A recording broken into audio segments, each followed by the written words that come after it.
Hey guys, welcome to Inside Alicyn's Wonderland, the show that takes you through the looking glass and down the rabbit hole into the wild world of animation and video games.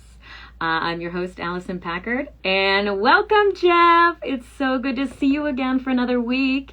And Josh Rustin just rushed in at the top of the hour. Hey, Melissa. Hey, Nelson. It's great to see you guys.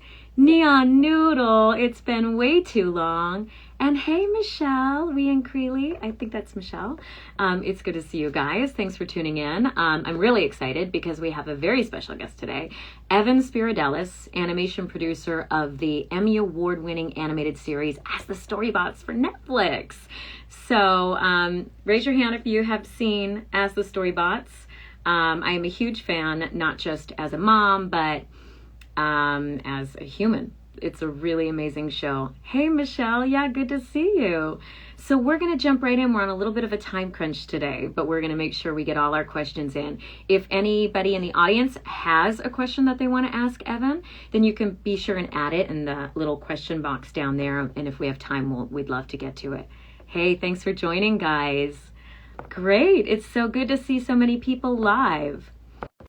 Ahead and send Evan the request right now, and we'll get this ball rolling. Hey, Sam Bravo. Welcome and thank you for joining. It's good to see you. Happy Wonderland Wednesday, everybody. Hey, Evan. Hello. How are you? I'm great. It's so good to see you. I know it's been a while. It's great to see you. Do you want to tell everybody the first time we met? Well, I'll start, and then you can talk about the project. So I used to have a studio with my brother called Jib Jab that we started back in 1999, long before YouTube and long before most things. And we did a lot of things. We did political satires, and then eventually our business became making e-cards, and we tried all kinds of stuff.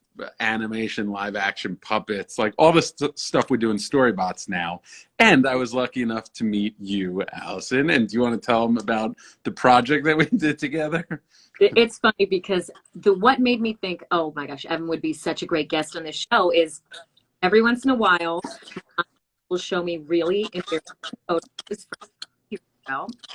It's one of those situations where it was me pink and green Spanish leotard with one of those gymnastic positions.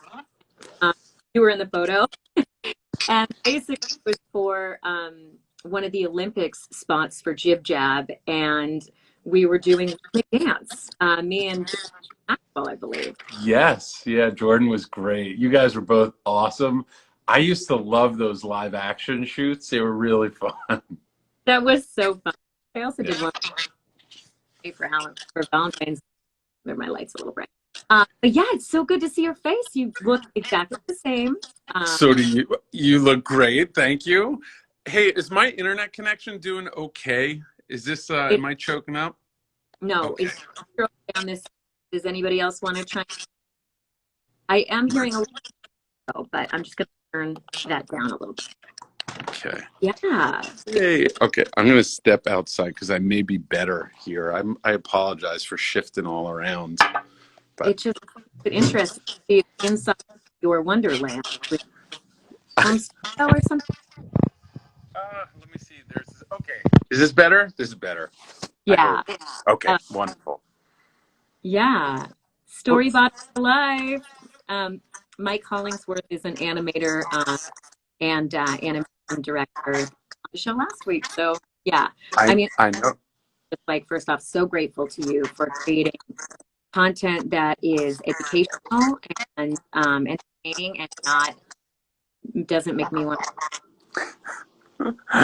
Well, thank you. We started making it because we had young kids and we wanted to entertain ourselves, and that was really the gist of it, you know. So I'm glad that worked. So you were working with your brother at Jib Jab. Are you guys longtime collaborators? Were you creating stuff as kids even? We always joke. We say we weren't like the Coen brothers. You know, they were like in elementary school and had an 8mm camera. We were always buddies, but we very much went our had our own paths. Of course, I'm the younger brother, so I looked up to him and like wanted to hang around with him. But ultimately, like I went to art school. He went to into banking and business and went back to business school. So we were always friends. We would hang out together. We would travel together, but we didn't start making anything together until Jib Jab, really. Wow. What made you come up with the idea for Jib Jab? Um, I always, it's funny. I had started making animation. I studied art, like drawing and painting, and then I fell into animation after college. And I wanted to make a kids show, which 20 years later, here we are. But and I was working on it, and my brother was really into tech stuff and really into the internet. And he was like, "Why do you want to make a TV show? Like, there's this brand new thing rolling off the line. It's called the internet. Like, there's all kinds of opportunity. It's wide open." Yeah. And I'll never forget. He said, do you really want to be banging out horseshoes while the Model T is rolling off the assembly line?" And that was like the eureka moment for me. Like, wow, people still need horseshoes, and clearly people still love television, but there's a lot of opportunity. And here we are, all these years later, talking through our telephones. So. Right. And making horseshoes. Mm-hmm. Exactly.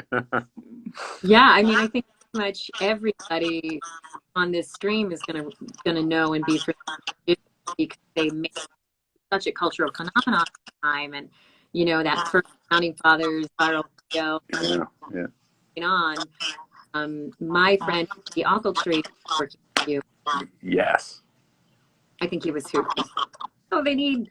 I think he did connect us. Andy's the best. He's great. Yeah. Yeah. So that's so interesting. Now, when it came to Jim, did you guys work with a team of writers, or what? Well, it's funny. At the beginning, when we first started, going way back, we always joke. My brother, in addition to being a business guy, he's also like the funniest guy I know. So he would do the writing, I would do the art, and my wife would write the music. And that was, and we had one. This is going into 2004, but and then we had one voice guy, Jim Meskimen, who's just brilliant, who did the voices. And really, the four of us just kind of chipped away at this thing, and got and it sort of popped. Prior to that, when we first started Jib Jab, it was that same crew, except I was able to hire some of my buddies from art school, and like none of us knew anything about the internet or animation. We were just making stuff and trying and throwing it out into the ether, Well, it's funny. I was thinking about the founding fathers rap in relation to Hamilton. Correct? It you know what? It's amazing. If my hope and prayer is that somewhere a young Lin-Manuel saw that, didn't remember it, like, and maybe there was like a seed of something in there. We did Rapping Founding Fathers back in 2001. Clearly that guy is a mad genius, and like, we were like, talk about like the Model T versus a Lamborghini. Like, that guy's a Lamborghini. We didn't do much. Yeah, but very fun. And you think about the those ideas that maybe it did inspire him somewhere in mind. So is your wife? Yeah. Okay, I've seen her credits. I was wondering, is this the third sibling? Yeah, it's Adrienne, and it's not because, we always say, it's not because she's fancy. Her mom is from the Netherlands, so it's like Adrian but with an A. And we were working together even pre-Jib Jab. We've been together 23 years, and we just make each other laugh. And she's a crazy talented musician, so it's fun. Did you also do some of the songwriting Storybots? Oh yeah, she's written a bunch of songs. My personal favorite is the punk rock spiders. They're just like the interstitials. That's us, and our kids do some backing vocals in there. It's really super fun. but she also writes like real music, like the Garbage song, the How Do You Catch a Cold song. She's amazing. Yeah. As a side note, I just wanted to share that the How Do You Catch a Cold episode and also on viruses. When the pandemic hit, my son would watch that over and over and over again. And then one day it was like he completed it. It was like he'd had this healing He's process. like, I got this. I'm good. He's, Yeah. okay. Yeah. Watching, yes. You know, talk about like Strong. not lucky, but the amazing thing about the show, the Story About show, is like we have learned so much making that show. Like I couldn't tell you before that episode how the immune system worked, and we've been able to connect with like amazing people in their respective fields. Like for that episode, we had multiple phone calls with the head of virology at UCLA. I mean, the toilet episode, we talked to Pam Alardo, who runs all of like waste management for New York City. Like she's responsible for the plumbing of New York City. And I mean, people are so brilliant, and they're so and willing to share their information. It's been really cool. That's amazing. Yeah. And so, Bots, now you guys started YouTube, correct? 2012? Yeah, we started 2012. And how did it, and how did you move to Netflix? So the Starting Storybots was interesting. So first, like we said, we had kids. I had 2 kids. My brother had 3 kids. And we realized that we didn't really like sitting down to watch preschool shows with them. There's some good stuff out there, but for the most part, it tends to be a little saccharine and a little bit feels like maybe driven more by educators than artists. Mm-hmm. And so we really wanted to make something that we wanted to watch with our kids. We started making shorts because from Jib Jab, that's kind of what we did. And we were just putting them on YouTube, and we did the ABC series and shapes and numbers. And what we found by using YouTube as a test bed was that there were other parents out there who were excited to have stuff that like they wanted to watch or listen to, you know, with their kids. And that was the best feedback. So then, given the success and the feedback, we actually self-funded season 1 of Ask the Storybots. So we were lucky enough that Jib Jab was a profitable business. And, you know, rather than buying cars and houses, we took the money from Jib Jab and we made Storybots. And the beauty of that is everyone says, oh, don't ever invest in your own stuff. Because it is really risky, and a lot of times, thankfully, it works for us. A lot of times it doesn't work. But the beauty of it is we got to make the show we wanted to make without compromise. And thankfully, we're so thankful that other people liked it, you know. And then we licensed it to Netflix, and that was the beginning of that relationship. So you already had the whole first season in the case to Netflix? Wow. Yeah. So we started, I think too, there was some degree of calculated risk. I don't know if I would take that same approach today, just because of where the world is at. At the time, Netflix, when we started, that was 2012, we started Storybots. 2014, we really started the show. Netflix wasn't the Netflix they are now 6 years ago. They had just done House of Cards. Orange is the New Black was just beginning. So it hadn't been proven that this was going to work. But we had faith, and there was rumblings that Hulu was coming and Amazon was coming. So we knew that these big players were going to need content to help differentiate themselves. So we knew that there would be a need, whereas now I think there's almost like an abundance of content. At the time, there was a real need. So we felt pretty safe investing our own money, and we started the conversation, I think halfway through, and we showed it to them. We were like, hey, we're making this. And they were like, oh yeah, let's think about it. And we said, okay, no problem. We're still making this. And by the time we were done, we had already had conversations, and we're pretty excited about it. And they've been amazing partners. So, yeah. Somebody Let's see. I just see a question. that their son knows that's 5 years old knows a lot of stuff now because of you. All right. We always say our bar for Storybots with the lesson is, you know, if a 5-year-old said this to their parent, would it blow their mind? Yeah. That's our bar. Like, how much do we need to squeeze in? Because some of these lessons are dense, and it's always, if a 5-year-old relayed this info to a parent, would they be like, oh my God, that's crazy. Yeah. Amazing. And so now that for the first, you guys are in your third season, what's the average writing process like? Do you guys have a writer's room, or is a lot of this names from the original YouTube series?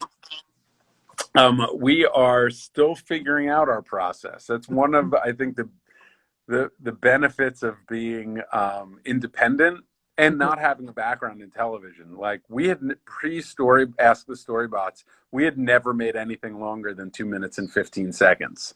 So we're constantly like figuring out how to do stuff. And I kind of like that part of it. You know, we break a lot of eggs, but ultimately I think like we get there. And I'm not proud of broken eggs, but, you know, I think the people that we've kind of been able to corral and we're lucky enough to work with are all so talented, whether it's writers or story artists, designers, actors. It's really fun to get everybody together and sort of have a loose path forward and figure it out. Yeah. So do you guys actually meet in a room? No, we it changes per talent. Like, some people want to go off and just do their thing. Some people are more collaborative. I mean, the process is, it all starts with a lesson. So yeah. Greg and I and Nate, our head of story, we have an educational consultant. She's a friend of ours. Our kids went to preschool together. She's like a PhD. This is what she does in educational psychology, I think. So her name's Nina Newlight. She's amazing. We'll work with her to like hammer out like what is the lesson, and then that becomes sort of like the spine that everything gets built around. We're actually developing a new show right now with Storybots. And so we're figuring out our writing and boarding process all over. It's a new show, a new format, still features Team 341B. But yeah, I don't know how much I can say about it, but it's going to be cool. Well, the only you are the show creator, so yeah. I will say it's focused on the characters and it's focused on their world. Mm-hmm. And still, instead of like one big adventure, we're trying to figure out ways to get more kids, more questions, and more Storybots into a 22-minute show. Are those your kids' voices at all that are asking the questions at the top of the show? No, you know, it's funny. We haven't, our kids, by the time we got to the show, they kind of started to age out of it. But it's, oh no, I take it back. My younger son in Super Songs, he's the voice of the boat. So there's the section where, I'm a boat, like, and then the shark comes. That's my son. Aww. And we just sat and we just had a conversation, and I was the shark named Bob, and then we animated it. That was really fun. And also he's the grumpy grizzly bear in the Emotion series. And I actually animated that one myself because I wanted to animate his voice. Oh, that's so cool. It's creating opportunities like that in your career. Just so amazing. Yeah. Anybody that just joined in, we're sitting down with Evan Spiridellis, the co-creator of the Storybots, and he's telling us about Storybots. We've got about another 10 minutes. So I was curious. I heard that Fisher Price just released a line of toys. Can you tell us? Yeah, we're super excited. I mean, I from the beginning, our vision when we started this was to sort of make a modern Sesame Street for a global audience. And, Netflix, 190 countries, 30 something languages. They're an amazing partner.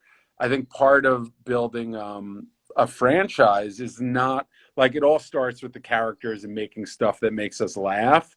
But then you want kids to be able to connect with them when they're not in front of a computer, and that means like, hey, is there a toy they can play with, a doll they can hug, like. So Mhm. we had started talking to Fisher Price. Netflix actually purchased Storybots from us last year, and now we're work at Netflix and we're making new Storybot stuff. And one of the things that like one of the reasons we were excited to partner with them is because having that kind of like just studio firepower behind you helps make things like Fisher Price happen. And we had started those conversations. And I mean, if you think about preschool toys, like who better to partner with than Fisher Price? Oh, So, I yeah, that said that. It's so funny. My dad's friend worked for Fisher Price growing up, so we got a lot of free little special. it's and the people there are so cool. Like they make toys for a living and they love toys. So it's I would say that's the best part of all of this stuff that we've been doing for the past 20 something years is like you meet amazing people in all different. I was talking about artists and writers and actors, like it also translates across to like the people at Netflix, the people at Fisher Price, Random House. We've had a great editor. Like there's some story about books. So, and it's all, I feel like it's all just beginning, Alicyn. Like we're just now, it's starting to pop, and we've got a lot of plans like that we're working on to make it bigger. But wait, how many Emmys have you got on? Six. We've won six Emmys, which Not is, bad in 3 seasons, you know? A lot more yeah. nominations. It's Thank you. really It's you talk, there's those things that happen where you're like, oh my god, that happened, like that's one of those things. So it's really nice. The external validation is really nice, but you know what, I'll be totally honest, it's even better than the Emmys is like looking, searching it for Storybots on Twitter and seeing like real parents talk like, oh, my kid said this, or like, a video of like a kid rocking out to like radishes, like actually seeing seeing the audience is just amazing. It's amazing. So I'm gonna text, or maybe I'll post to my Instagram stories a video I made wrapping the whole my neck. So, yeah, the, yeah, I love Apatosaurus. and he does the whole like, he's only seen the episode. Well, a lot, I guess, but you've probably seen it like 4 or 5 times. But like, how did you memorize it that quick? You know, it's amazing. Music. I mean, when I was little, it was Schoolhouse Rock. Like I still to this day can recite the Constitution thanks to Schoolhouse Rock. Like we the people, in order to form a more perfect union. Like I go on and on. Music is just an amazing tool to like store memories or ideas. Totally, and it's amazing too. I see how Earth has really come through at Jib Jab first, and now through Storybot as you build the empire and everything goes. See what's next. Any other Yeah. shows influenced you as a kid? Oh, sure. It's funny. We've been talking a lot about this because as we're building a new show, it's like you want to know, like, hey, what are the things that like really inspired not just me and my brother, but like the people we're working with. For me, I would say it's really the Muppets. Like the Muppets, I always tell everybody, like that was the be all end all. And I think a big part of that had to do with the fact that those guys were making stuff to make themselves laugh. They were same thing, like they weren't making things for 5-year-olds or 9-year-olds. Like they were making things to crack each other up that also happened to be really accessible to 5-year-olds and 9-year-olds.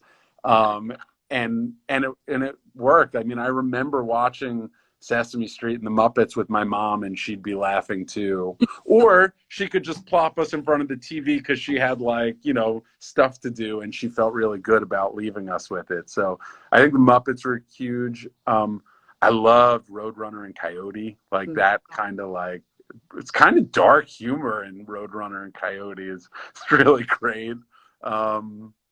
Yeah, everything. I just loved cartoons when I was a kid. Me too. Now, I'm assuming you guys now you're all working from home. Were you at Netflix? No, you know what's funny is we, even though we are now officially part of Netflix, we maintained an external office. So because we had Jib Jab and Storybots, and we've always been on the West Side, we've built teams out here. We have a small office in Venice that we work out of. Oh, cool. Yes. Yeah. But I do think, you know, our goal is to be 100% remote. Like, I think even through making Storybots and Jib Jab, we work, talent is everywhere. Like, talent is not limited to geography anymore. You can be anywhere and make awesome stuff. So we've always worked with people all around the world, and I like the idea of seeing how far we could push that. Like, we have a full-time guy right now in Cairo, Egypt, and he's amazing. And we have people, you know, people literally all over the world that we're working with, and it's and it makes our stuff better. So yeah. I want to thank you for respecting time. I know you have dinner. Does anyone that's on right now have any questions for Evan? For anybody that may just be tuning in, Evan of Storybots, as well as Jib Jab, which I heard you recently Jib Jab. Is that correct? Yeah, so actually it was a little bit ago, and we sold Jib Jab so that we could focus, my brother and I could focus entirely on Storybots. Like, it was, you know, running two businesses. And truthfully, for Greg, it was a little bit more. For me, I was 100%, 99% on Storybots for the most part anyway. And the Jib Jab team was off and running. Like, my friend Mauro Gotti had been running Jib Jab. And the whole Jib Jab team is the team that we had built, and our COO became the CEO. So it still feels like part of the family, and they're all our friends, but they're off doing their stuff, and it's awesome. I love seeing that they're having growth and making cool things. And I get to do Storybots full time. Yeah. And what are your recording sessions? Did you used to or? We yes, so that was a big thing for us on Ask the Storybots. We would always do big group sessions. Like, we would go down to Village Studio in Santa Monica and get a room that we could get 6 or 7 microphones around. They would set up glass walls. And I think the same thing, like, the actors that we work with are so cool and so fun. And there's a true chemistry between them that they just make our stuff better. So we come in and it's like, hey, if you just read the lines, it'll be pretty good. But they plus it, and we riff, and we ad lib, and we laugh, and then the job is to go and edit it. But it's but yeah, we like group records, long answer. Animate after stuff. I'm sorry, you broke up a little there. Sorry. So you start with the voice, animate to the actor. Yeah, so our process, we actually do animatics, like really fleshed out animatics where, you know, we'll scratch out the vocals and time it and do music and temp sound effects. So by the time we get to a session, we tend to have something that, again, if the actors just read it and hit the cadence, we know it'll work, but then they make it better, you know. And I think that's part of the thing that makes the show special is we'll start with a good script or treatment, and then the board artists make it better, and then we time it, and then the actors make it better, and then the artists will add their gags, and the animators, and literally every person on the pipeline along the way. Like their job is to make it funnier or better. So That's great. Well, we could talk to you all day, but I promised I would get you out of here by 6. So thank you so much for being our guest tonight. And it was great to see you again. Thank you, Alicyn, for inviting me. Thank you for doing this. And we got to we're making a new show. We got to get in the booth together again. That would be so awesome. Okay. Thank you, everybody, to anybody that joined. Oh, look, Ian's here. I see. I know Ian. Yay, hearts. Well, are there any no questions? I can take 5 more minutes. Beth is waiting. Hi, Beth. Does anyone have any questions for Evan? Hi, Felice. Felice, actually an amazing songwriter. Bethany, hey, thanks for tuning in, you guys. Anybody have questions about Storybots, the production, or anything for Ben? I'm curious about, where you take your inspiration from for your time. Do you get stuff from your? Yeah, I mean, I think we also have been building a thing that we hope to be able to roll out that enables us to talk directly to kids through their parents, through like video chats. And the beautiful thing about the show, honestly, is that kids, if you have a kid, they will never run out of questions. Like kids will never run out of questions. So we have a library of, it's got to be 300 questions that have just from like kids that we've spoken to. So I think, there's a pretty fertile ground to make new funny things from that. We did have a question come in. Liam is asking if you have a date for season 3. We are currently working on a new show. So at least in the near term, there won't be more Ask the Storybots. There will be a new Storybot show. And we are racing. COVID definitely threw a kink into the plans. Like the original goal was to have it out at the end of next year. And we're like, the bag's under my eyes, or because we're still trying to hit that deadline, but we'll see. Yeah. Yeah. The new show will be fun. I'm actually really excited about it. Yeah, and just so everyone knows, available on Spotify, where you can use it. Right? Yeah, the music is everywhere, and the best. Honestly, the thing that inspired us to make the show was when we were first making the music and the shorts. We would get feedback that said, "Hey, I drive my kids at school, and I dropped them off and I still listen to Storybots on the drive home." Like that was the thing where it was like, oh, all right, this is working. Parents like this. So we were like, okay, we should keep going with this.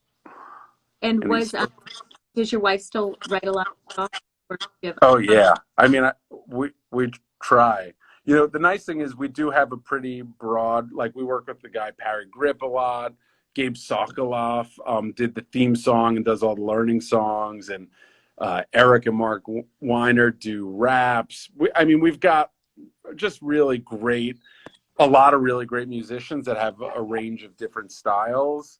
I think the same thing we do on the show, which is using different artists that do different things. Like we try to do the same thing with music.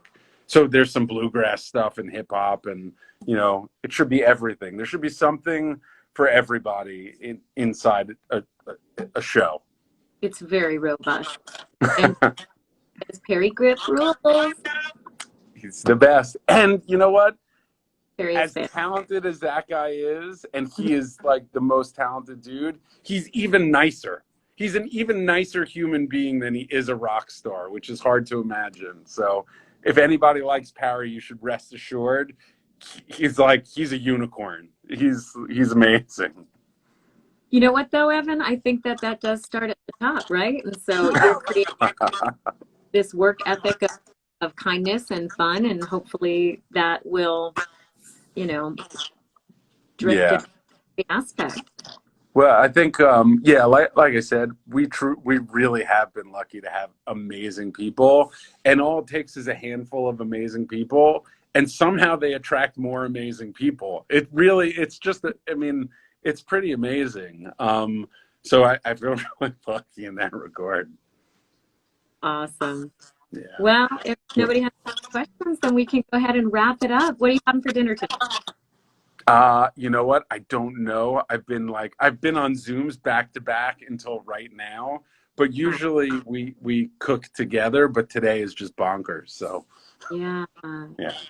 But Well, th- amazing dinner with your family, and thank you so much for coming to talk to us. th- thank you for having me, and thank you to anybody who is watching this. And check out Storybots. Thank you Okay. so much. Thanks, Bye. Alicyn. Okay, see ya. See ya. I want to say thank you to everybody that tuned in today. That was an amazing interview with Evan Spiridellis, co-creator of As the Storybots for Netflix, an award-winning animated series for preschoolers with tons of music and puppetry and all kinds of things. So if you have kids and you haven't seen it, please check out As the Storybots. And for anyone that's just tuning in, Abby Russell, Erin Mellinger, and Bree, thank you guys so much for checking the show out. We just wrapped up our interview with Evan Spiridellis, but I'm going to post the replay right now. So if you want to go back and check out the interview, feel free. And next week, we're going to actually be interviewing Pat Brady. She's an animation voiceover agent at CESD Talent in Los Angeles and New York City. She's actually my animation agent, one of them.